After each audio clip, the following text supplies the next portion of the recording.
Sana yanığım ama bu ateşi harlama. Nalan,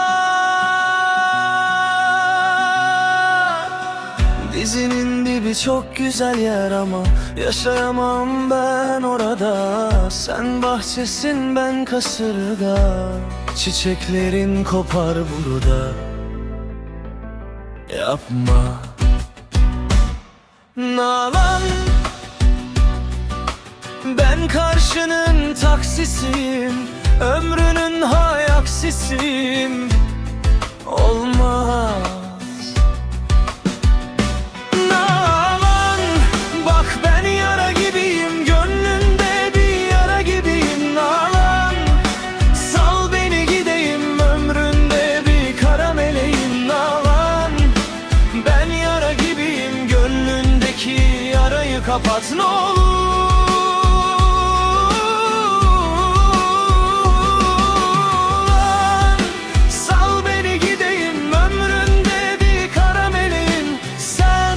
Kıştasın, ben boş soba,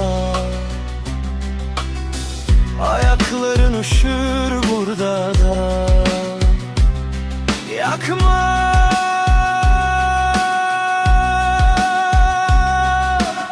sessiz konuş ne olursun, ayıp olur kahrolursun. Olmaz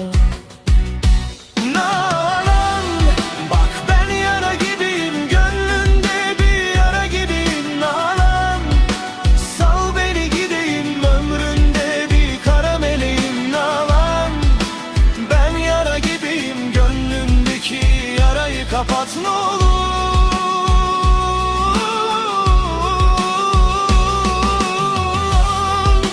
Sal beni gideyim, ömründe bir kara meleğim.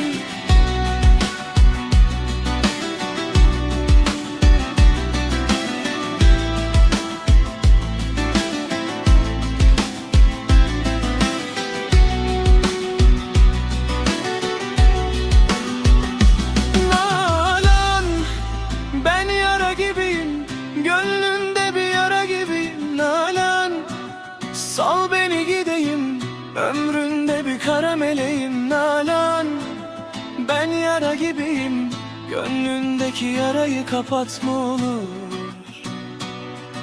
Sal beni gideyim, ömründe bir kara lekeyim.